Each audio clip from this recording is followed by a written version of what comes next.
ፎሬክስ ቁማር ነው ወይንስ ስልካችንን ነካክተን በአንድ ሌሊት ሀብታም የሚያደርገን አስማት? ዛሬ ብዙዎች ሊነግሯችሁ የማይፈልጉትን የፎሬክስ መራርና እውነተኛ ገጽታ እነግራችኋለሁ። እውነታውን ለመቀበል ዝግጁ ካልሆናችሁ ይሄ ቪዲዮ ለእናንተ አይደለም።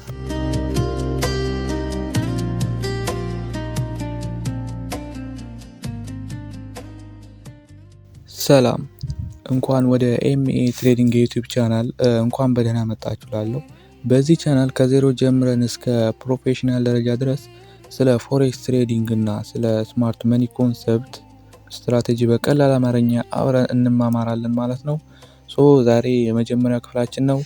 ዛሬ በክፍል አንድ ትምህርታችን ወደ ትሬዲንግ ዓለም ከመግባታችን በፊት ልናውቃቸው ስለሚገቡ መሰረታዊ የአእምሮ ዝግጅቶች በሰፊው እናወራለን ማለት ነው።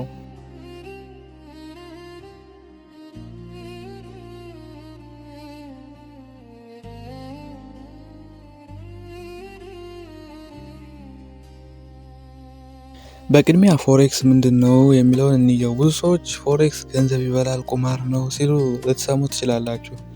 ብዙ ጊዜም ሰምታችሁናል። እውነቱን ልንገራችሁ፣ ፎሬክስ ቁማር ነው።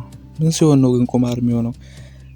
እውቀት ሳይኖራችሁ ዝም ብላችሁ በግምት ወይም ገበያውን ሳታጠኑ ቴክኒካል አናሊሲስ ሳትጠቀሙ የት እየገባችሁ እንደሆነ ሳታውቁ ዝም ብላችሁ በእድል ባይና ሴል የምታደርጉ ከሆነ ፎሬክስ በጣም ትልቅ ቁማር ነው የሚሆንባችሁ ማለት ነው።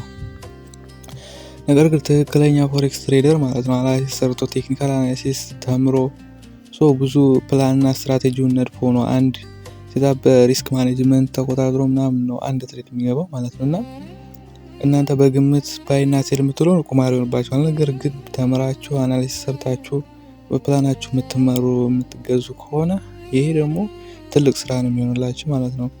ፎሬክስ ትሬዲንግ ማለት ነው በቀን ከ7 ትሪሊየን ዶላር በላይ የሚንቀሳቀስበት ግዙፍ የፋይናንሻል ገበያ ነው። እዚህ ገበያ ውስጥ ትልልቅ የሀገር ባንኮች፣ ዓለም አቀፍ ድርጅቶችና ፕሮፌሽናል ትሬደሮች ያሉበት። ስለዚህ ይህንን ስራ በእቅድ በትክክለኛ ትንተና እና በስትራቴጂ ከሰራችሁት ቁማር ሳይሆን ህይወታችሁን ሊቀይር የሚችል በጣም ትልቅ ቢዝነስ ነው ማለት ነው። ልዩነቱ ያለው በእናንተ እውቀትና ዲሲፕሊን ላይ ነው።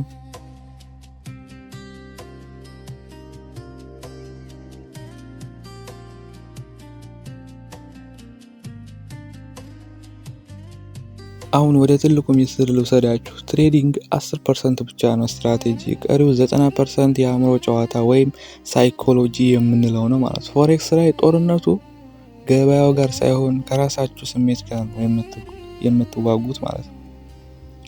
ምን እንደሚፈጠር ላስረዳችሁ። ገበያው ውስጥ ገብታችሁ አንድ ወይም ሁለት ትሬድ ስታሸንፉና ሰማያዊ ትርፍ ስክሪናችሁ ላይ ስታዩ በቃ ቻልኩ፣ ዛሬውኑ ሀብታም መሆን አለብኝ የሚል ስግብግብነት ይመጣል።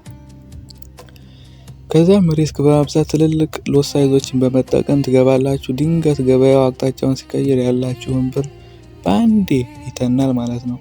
በአንዴ ይጠፋል። ያኔ ትደነግጣላችሁ፣ ትናደዳላችሁ። የከሰርኩትን ብር አሁን ማስመለስ አለብኝ ብላችሁ ደግሞ በንዴት ድጋሚ ዲፖዚት አድርጋችሁ ኦቨር ትሬድ ታደርጋላችሁ። ይሄ የብዙዎች ታሪክ ነው። እኔ ራሱ በዚህ ፈተና ውስጥ አልፌ ብዙ ብር አጥቻለሁ። ፎሬክስ ስሜታችሁን መቆጣጠር ካልቻላችሁ ኪሳችሁን ባዶ የሚያደርግ በጣም ጨካኝ ያለው ነው እና ራሳችሁን ኮንትሮል አድርጋችሁ በፕላናችሁ የምትመሩ ከሆነ ደግሞ ትልቅ ትርፋማ የሚያደርጋችሁ ትልቅ ቢዝነስ ነው ማለት ነው።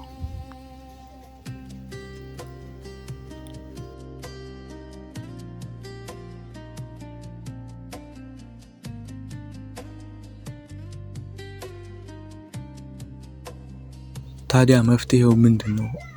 እንዴት 90% ከሚከሱት ሰዎች ወጥተን 10% ከሚያተርፉት ጋር እንዴት እንቀላቀል? እንዴት ውስጣዊ ሰላማችንን እናገኝ? ከምንም በላይ ወደ ፈጣሪ መመለስና ኢንተርናል ዲሲፕሊን መገንባት ዋነኛው መፍትሄ ነው። አንደኛ ፎሬክስ የ100 ሜትር ሩጫ ሳይሆን ማራቶን መሆኑን ማመን አለባችሁ። ሁለተኛ ኪሳራ ሎስን መቀበል መልመድ አለብን። ዓለም ላይ ያሉ ምርጥ ትሬደሮች ይከስራሉ። ግን ሚስጥሩ ያለው ሪስክ መቆጣጠር ላይ ነው። ለምሳሌ ትሬድ ሲገቡ $10 ኪሳራ ላይ ይጥሉና $30 ለማትረፍ ይሄዳሉ ማለት ነው። በዚህ ስትራቴጂያቸው 10 ትሬዶች ገቡና 5ቱን ቢያሸንፉና 5ቱን ቢሸነፉ እንኳን እነሱ አሁን ፕሮፊቴብል ናቸው ማለት ነው። የእናንተ አላማ ሊሆን የሚገባው አካውንቴን እንዴት ልጠብቅ እንጂ አካውንቴን ባንዴ እንዴት ላሳድግ መሆን የለበትም ማለት ነው። እንዴት ባንዴ ሚሊዮነር ልሆን ሳይሆን እንዴት አካውንቴን ጠብቄ ተንከባክቤ እንዴት እዚህ ማርኬት ላይ መቆየት እችላለሁ። ያኔ ዲሲፕሊናችሁን ተቆጣጥራችሁ ሁሉንም ነገር ቀስ እያለ ይደርሳል ማለት ነው። ይህንን እውነታ ከተቀበላችሁና አእምሯችሁን ካዘጋጃችሁ አሁን ትክክለኛውን የትሬዲንግ መሳሪያ ለመታጠቅ ዝግጁ ነን ማለት ነው። በቀጣይ ቪዲዮ ፓርት ትክክለኛ ባንኮችና ተቋማት ገበያውን እንዴት እንደሚያንቀሳቅሱ ወደሚያሳየው ወደ ትልቁ የስማርት መኒ ኮንሰፕት ትምህርታችን እንገባለን ማለት ነው። ከዜሮ ጀምረን በተግባር አንድ በአንድ አብረን እናያለን ማለት ነው። ይህ ቪዲዮ ጠቃሚ ነው ካገኛችሁት ላይክ እና ሰብስክራይብ በማድረግ ቤተሰብ ይሁኑ ማለት ነው። አስተያየት ወይም ጥያቄ ካላችሁ ኮሜንት ላይ ጻፉልኝ ማለት ነው። ለእያንዳንዳችሁ መልሳለሁ። እናም እንማራለን፣ አብረን እናደርጋለን። ኤምኤ ትሬዲንግ ነበርኩ። ይመቻችሁ እና በቀጣይ ቪዲዮ እስከምንገናኝ ድረስ ሰላም ቆዩልኝ። ቻው።